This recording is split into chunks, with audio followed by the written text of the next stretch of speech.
Au nom du Père et du Fils et du Saint-Esprit, ainsi soit-il. Eh bien, chers frères, nous solennisons aujourd'hui, plus exactement, la fête de Sainte Jeanne d'Arc, parce que Sainte Jeanne d'Arc est la patronne secondaire de notre France, de notre pays, avec Sainte Thérèse de l'Enfant Jésus, la patronne principale étant Notre-Dame de l'Assomption, donc la grande fête patronale principale de la France, comme vous le savez, le 15 août, et donc il y a deux patronnes secondaires, Sainte Jeanne d'Arc et Sainte Thérèse de l'Enfant Jésus ou de Lisieux.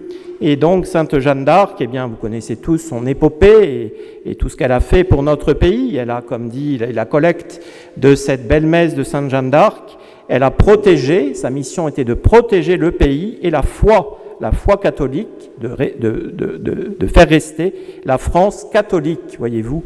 Et donc, c'est ce qu'elle a fait avec grande force, grande persévérance, grande fidélité à sa mission jusqu'au bout, jusqu'à donner sa vie pour cette mission, pour la foi, pour son pays, certainement.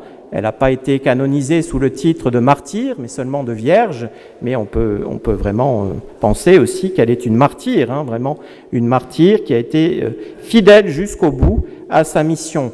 Et alors on doit se poser la question, d'où lui est venue cette force extraordinaire, cette fidélité absolue à sa mission et cette persévérance jusqu'au bout à bien accomplir la mission que le bon Dieu lui avait confiée par l'intercession des voix qu'elle avait entendues, des voix de plusieurs saintes et de plusieurs saints et saintes, et donc elle avait entendu durant toute sa petite jeunesse. Sainte Jeanne d'Arc, elle a une vie très courte, 1412-1431, 19 ans de vie. Mais quelle vie, vous voyez, la sainteté n'attend pas le nombre des années, mais il y a des saints qui sont morts très âgés, à 120 ans, Saint Romuald ou Saint Antoine, le premier ermite, 115 ans, et puis des saints qui sont morts très jeunes. Sainte Jeanne d'Arc en est un bon exemple, Saint Dominique Savio, beaucoup Saint Stanislas Kostka, tous ces jeunes saints, Saint Louis de Gonzague, patron de la jeunesse chrétienne. Sainte Jeanne d'Arc, elle fait partie de ces saints et saintes qui sont morts très très jeunes, 19 ans de vie, c'est pas grand-chose, 1412-1431. Et donc, où a-t-elle puisé cette force extraordinaire et qui lui a permis d'être fidèle jusqu'au bout à sa mission? C'est par sa dévotion, son amour extraordinaire pour le saint sacrifice de la messe et son habitude de communier fréquemment, de recevoir fréquemment le Saint-Sacrement de l'Eucharistie. Tous ces biographes sont unanimes là-dessus, et il y a des témoignages très nombreux. Je vous livre quelques-uns de ces témoignages. Jean Pasquerel, qui l'a bien côtoyé, a témoigné ceci: elle recevait l'Eucharistie, elle communiait fréquemment. Voilà. Un autre témoignage de Gobert Thibault, un de ses compagnons d'armes: Jeanne était bonne chrétienne, elle entendait volontiers chaque jour, la messe, et recevait souvent le sacrement de l'Eucharistie. Autre témoignage de Pierre Millet: elle allait chaque jour ouïr la messe avec une ferveur extrême et recevait très fréquemment le sacrement de l'Eucharistie. Il faut savoir, mes bien chers frères, qu'à l'époque, les chrétiens recevaient peu le Saint-Sacrement de l'Eucharistie. La pratique n'était pas de la communion fréquente. C'est notre saint patron, Saint Pie X, qui a fait un décret sur la communion fréquente et même quotidienne, et qui a changé cette habitude, qui était une habitude mauvaise finalement. Dans les siècles de chrétienté du Moyen-Âge, ça pouvait se comprendre parce que tout était chrétien et tout conduisait les âmes finalement à Dieu et à la foi et aux vertus chrétiennes. Mais après, avec le jansénisme, vous voyez, il y a eu cette habitude très mauvaise de ne pas recevoir souvent le Saint-Sacrement de l'Eucharistie. Et alors, Sainte Jeanne d'Arc, elle a fait une exception.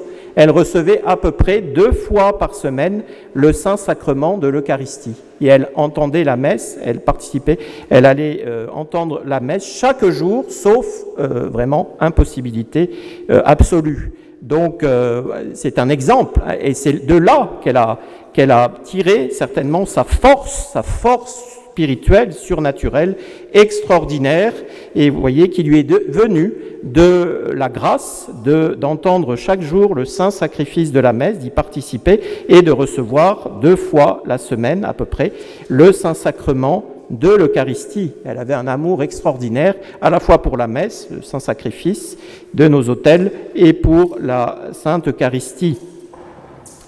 Alors, il existe un livre extraordinaire qui est magnifique, vraiment, avec des témoignages, vous voyez, plus beaux les uns que les autres, de tous les évêques français, qui a été publié, ce livre, en 1920, à l'occasion de la canonisation de Sainte Jeanne d'Arc par le pape Benoît XV, le successeur de notre saint patron Saint Pie X, qui l'avait béatifié, Saint Pie X, en 1909, béatifié en 1909, canonisé en 1920, et ce livre, eh bien, il s'intitule « À la sainte de la patrie, Jeanne d'Arc, pieux hommage de l'épiscopat français pendant la Grande Guerre ». Alors, on a des textes extraordinaires, très magnifiques, enfin vraiment très très beaux, tous différents les uns des autres, de pratiquement tous les évêques français.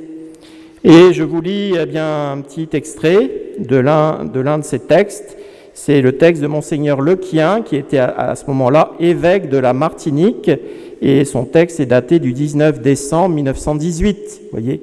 Et il souligne très bien ce que je viens de vous dire. Jeanne, écrit-il, Jeanne vit de cette vie supérieure, de cette vie divine de la grâce que le Sauveur nous a conquise au prix de sa mort et qui est le but de sa mission en ce monde. Ut vitam habeant, afin qu'ils aient la vie. Elle la reçoit, cette grâce, au saint baptême, et elle a le souci de ne pas enfouir ce talent, mais de le faire valoir, afin qu'ils aient la vie et qu'ils l'aient en plus grande abondance. Cette vie de la grâce, elle en connaît l'aliment, l'Eucharistie. Enfant, le lieu qu'elle préfère à tout autre, c'est l'Église, où réside sacramentellement celui qui est la vie des âmes, Messire, comme elle se plaît à l'appeler. Et comme la maison est proche, l'enfant profite de ce voisinage pour se rendre auprès de son Dieu et lui offrir ses naïves mais bien ferventes adorations. Si dans les champs, elle entend sonner la messe, elle quitte son travail, quand cela se peut, pour venir à l'église assister au saint sacrifice. Communier, c'est la grande fête, la grande allégresse de ses 14 ans. À l'époque, la communion était tardive, et donc elle fait sa première communion à 14 ans seulement. Elle garde cette pieuse habitude dans les expéditions militaires auxquelles elle prend part. Autant que possible alors, comme à Don Rémy, elle entend la messe chaque jour et communie 2 fois par semaine. Avant de courir sus aux Anglais, elle ne manque point de recevoir le pain d'effort. Au milieu de ses fers, sa plus grande douleur est d'être privée de cet aliment divin. Elle va rester 1 an prisonnière avant d'être brûlée sur le bûcher à Rouen. Et donc, on l'a privée à ce moment-là d'entendre la Sainte Messe et de recevoir le Saint Sacrement de l'Eucharistie. Ça a été une douleur immense pour Sainte Jeanne d'Arc. Voilà. Le recevoir à l'heure dernière est sa suprême consolation. Dans ce pain céleste, elle puise la vie surnaturelle qui la rend capable de toutes les victoires.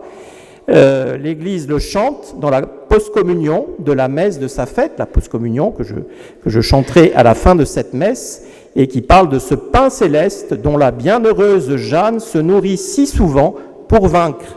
Donc voilà le secret de sa force extraordinaire, sublime, héroïque même, de sa persévérance, et qui ont permis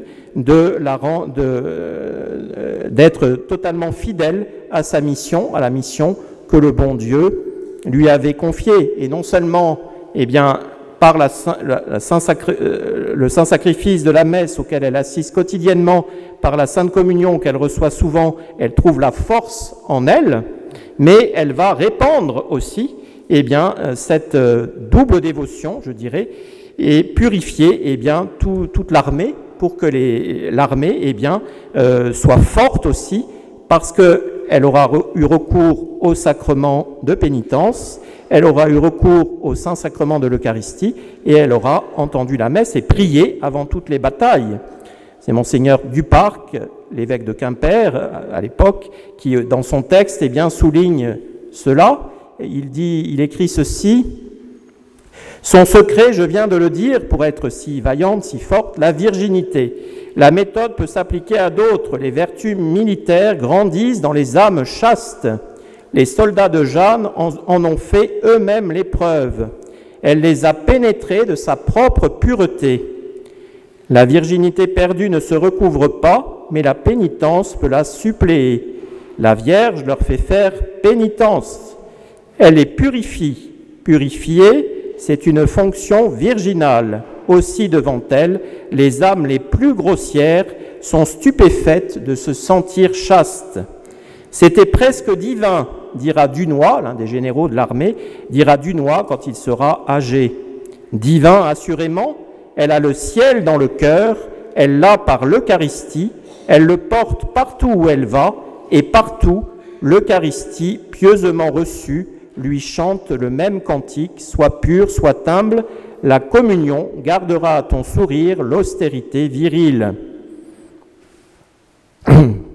C'est invraisemblable peut-être, poursuit Monseigneur Duparc, ils y viennent tous les soldats, depuis les plus hauts généraux, les plus hauts gradés, jusqu'aux simples soldats. Ils abordent la pénitence comme la bataille, car la guerrière qui commande n'entend pas tolérer dans les âmes ces péchés d'hier ou de plus loin qui feront manquer la victoire. Alors, ces enfants perdus de la vraie France apprennent à prier, à se confesser, à communier, à parler et à se conduire en honnêtes chrétiens. Et les pécheresses s'enfuient de leur camp sous le plat de l'épée qui prêche à sa manière la virginité de celle qui la porte, c'est-à-dire l'épée de Sainte Jeanne d'Arc. Elle a purifié l'armée et elle a conduit toute l'armée finalement à recevoir les sacrements de la vie chrétienne, le Saint-Sacrement de l'Eucharistie, mais avant le Saint-Sacrement de l'Eucharistie, l'absolution sacramentelle par le sacrement de pénitence, voyez-vous. Alors c'est extraordinaire, il ne faut jamais se perdre de vue cela, mes bien chers frères, souvent on entend parler de Sainte Jeanne d'Arc de manière purement naturelle. On perd de vue absolument, et bien d'où elle a puisé sa force et sa vaillance, c'est dans le Saint-Sacrifice de la messe, c'est dans le Saint-Sacrement de l'Eucharistie. Alors nous pouvons lui demander, ce dimanche de sa solennité, et bien certainement un plus grand amour envers le très saint sacrifice de la messe. Lisons des livres qui expliquent, qui nous permettent de mieux comprendre, de mieux approfondir les magnifiques prières du saint sacrifice de la messe, voyez-vous. Et puis ayons cette dévotion eucharistique extraordinaire qu'a eue Sainte Jeanne d'Arc et qui est digne, de tous les bons Français catholiques. Je dis cela parce que Sainte Jeanne d'Arc a eu cet amour pour le saint sacrement de l'Eucharistie. Notre grand et pieux saint roi Saint Louis, a eu cette même dévotion. Vous savez, dans sa vie, à un moment, il y a eu un miracle eucharistique qui s'est produit au moment d'une messe où le prêtre officiait dans la Sainte Chapelle du Palais Royal à Paris. Alors vite, on vient trouver Saint Louis et puis on lui dit « Venez, sire, venez voir le miracle. C'est un enfant radieux et merveilleusement beau qui était apparu à la place de la Sainte Hostie. » Et Saint Louis, qu'est-ce qu'il a répondu? Je vous cite. Que ceux qui ne croient pas à la présence réelle de Jésus-Christ dans le Saint-Sacrement aillent voir le miracle. Par la grâce de Dieu, je n'ai pas besoin d'un tel témoignage pour affermir ma foi. Voilà, la foi extraordinaire de notre Saint-Roi, Saint-Louis, qui est notre patron de notre prieuré, dans la présence réelle de notre Seigneur Jésus-Christ dans le Saint-Sacrement de l'Eucharistie. Alors nous avons cette foi de Saint-Louis, cette foi de Sainte Jeanne d'Arc aussi, patronne secondaire de notre pays.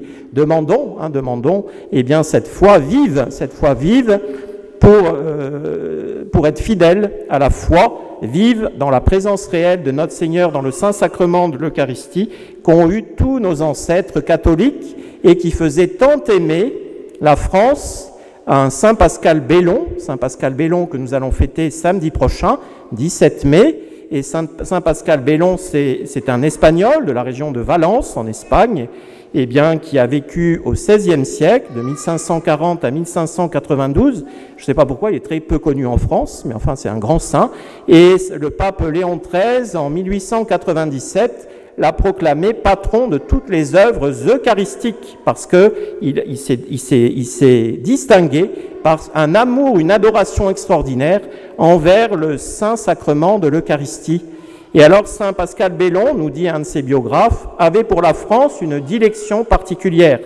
Il était venu en voyage dans notre pays pour une mission que lui avaient confiée ses supérieurs. Il connaissait la France, il avait vu, eh bien, la France. Alors, on lui a demandé « Pourquoi vous avez un tel amour pour la France ?» Eh bien, il a répondu ceci « Parce que c'est dans ce pays qu'il y a le plus de piété envers la Sainte Eucharistie. » Alors, soyons, mes bien chers frères, des âmes vraiment fidèles à nos ancêtres chrétiens, catholiques, aux ancêtres de nos familles, chacun d'entre nous, qui avaient cet amour, qui se distinguaient par cet amour et cette foi vive, cet amour envers la Sainte Eucharistie, cette foi vive dans la présence réelle de notre Seigneur Jésus-Christ. À l'occasion de cette fête de Sainte Jeanne d'Arc, peut-être renouvelons cette foi, cet amour envers la Sainte Eucharistie. Prenons peut-être aussi la résolution de venir un peu plus souvent à la messe. Vous savez, c'est quand même très bizarre de voir si peu de monde aux messes en semaine ici. Je suis tout étonné, moi. Vraiment, il y a très peu de monde parfois, même pas 10 personnes, à peine 5, enfin bon.